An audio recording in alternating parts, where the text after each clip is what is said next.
So, what's up guys? Good morning and good day sa inyong lahat. And yun guys, andito na naman tayo sa panibagong adventure. And bago ang lahat guys, please wag niyong kalimutan na i-like, share, and subscribe na kayo guys sa aking YouTube channel guys. And thank you sa mga supporters natin dyan guys. So, yun, let's begin. So, may babasahin lang muna ako dito guys. And so sa araw na ito, sasamahan kami sa isang hindi kapanipaniwalang virtual tour ng Baguio Botanical Garden. Isang nakakamanghang oasis na matatagpuan sa puso ng Pilipinas. Sa video na ito guys, tutuklasin natin ang makulay na flora, payapa na mga landscape at mga natatanging eskultura na ginagawang destinasyong dapat puntahan ang hardin na ito.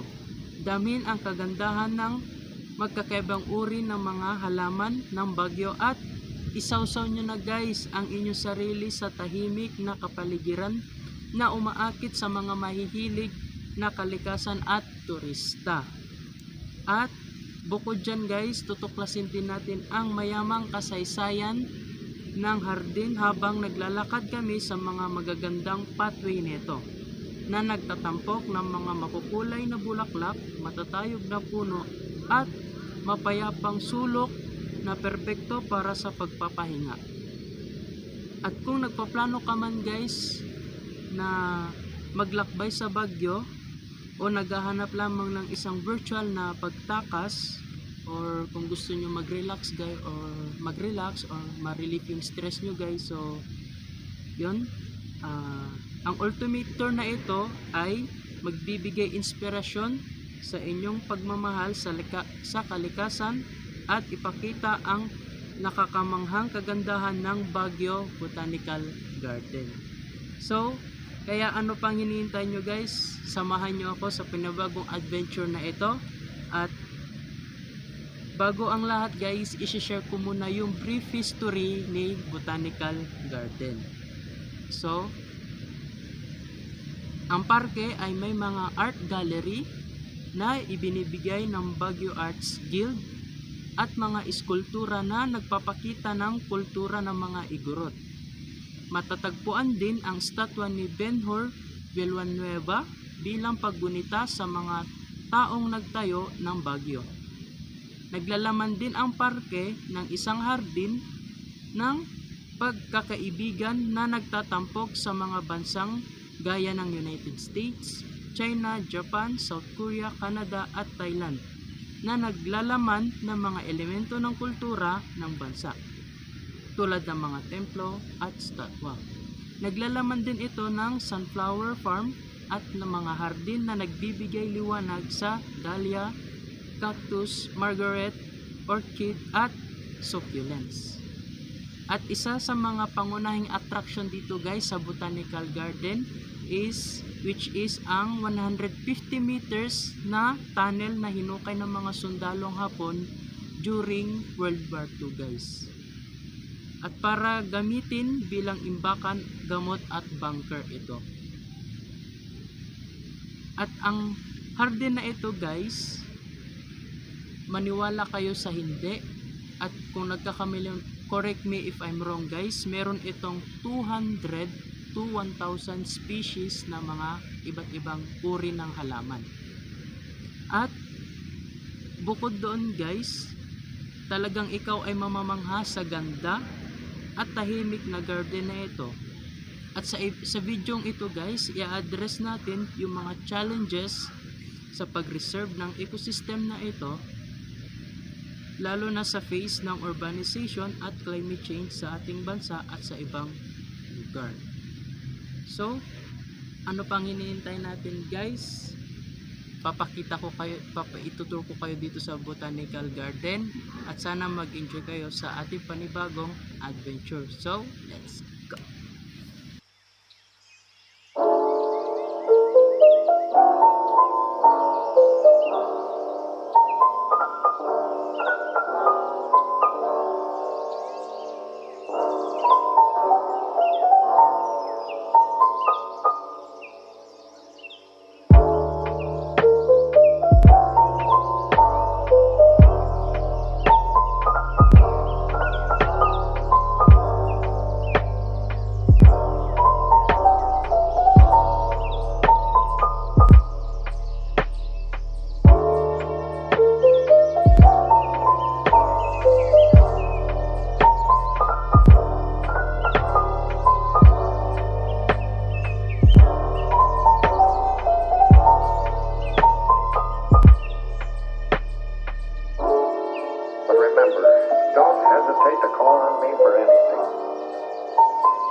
of anyone quite like her before.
remember, don't hesitate to call on me for anything. Like you said, a human being, I'm going to make you take that chance. Things have been different for me ever since I met Hildy. I've never met anyone quite like her before.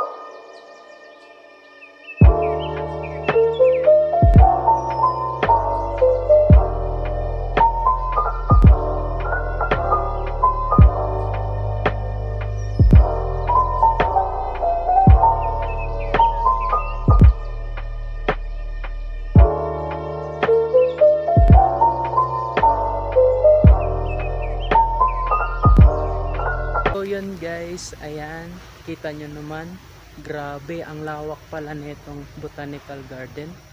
And yun guys, hindi ko ina-expect na ganito siya kalawak. Kasi akala ko nung pagpasok ko pa lang simula doon sa entrance is yung parang circle lang na yun lang yun. Pero meron pa pala dito sa banda sa gilid, paakyat. Yun guys. And so makikita nyo rin guys,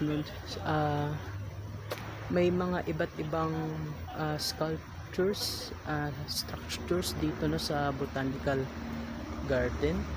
And yun guys, bukod doon, makikita nyo rin guys no yung kung ano nga ba yung history nito, especially yung, pero guys ang mas nakaka-intrigue dito is yung ano guys, yung Japanese tunnel na dinag nila during World War II. Upon looking, grabe guys, although madilim siya, tapos nakasara yung entrance nun, pero yun guys, disclaimer, bawal guys pumasok doon no. So yun, and 150 meters according dun sa nabasa kong information. So yun, sure ako na mahaba yun at malalim siguro. So ay, grabe guys, pinagpapawisan ako, kanina pa ako ikot ng ikot dito. And yun guys, dito sa botanical garden, pwede kayong mag-picnic, mag-relax, mag-meditate. Grabe guys, ang tahimik, solid. And itong place na to guys is super ano niya nakaka-release talaga siya ng stress guys. So yan, highly recommend ko rin to guys if you want to go here in Botanical Garden, Baguio City. So and bukod dun guys, meron din mga parang maliliit na resto dito sa loob mismo ng botanical. So in case man na gutom kayo, pwede kayong mag-order and kumain dito guys. Ayan. And yun guys, bago ko i-end itong vlog natin, and gusto ko lang i-shout out ang mga malulupit nating subscribers dyan and supporters. So yun guys, don't forget to like, share, and subscribe to my YouTube channel. And yun, grabe guys, ang ganda. First time ko talaga makapunta dito at hindi ko akalain na ganun siya kalawak. Grabe. And kung makikita nyo naman sa likuran ko guys, grabe, ang daming puno. And yun guys, tungkol pala dun sa nabanggit ko kanina, about dun sa ano, kung bakit kailangan natin i-preserve itong mga gantong ecosystems is napaka-importante nito. Kasi imagine nyo guys, sa isang taon ilang beses tayo tinatamaan ng mga malalakas na bagyo, di ba? And syempre yung local government natin, especially dito sa Baguio, no, and sa lahat din, is mas pinapaigting pa nila yung pagbabantay at pag-observe and monitor sa ating ecosystems. And yun guys, grabe, ano pa ba, and yun guys, reflecting din no, sa vlog na ito, gusto ko guys is mag-reflect kayo about sa, especially sa mga nature lovers dyan, no? Mag-reflect kayo sa beauty ng nature, especially kung ano yung importance nito, lalo na guys sa mga susunod pang generation sa atin. Kaya kailangan talagang ah, maalagaan ito. And yun guys, sana may napulot kayong kaalaman at may natutunan kayo guys. So yun guys, see you next sa ating next na adventure vlog. Hindi ko pa alam kung ano yung next, pero antabayanan nyo lang guys yon. And yun guys, thank you sa lahat ng supporters natin guys. Grabe, gutom na ako, so yan, kakain muna ako, then bye.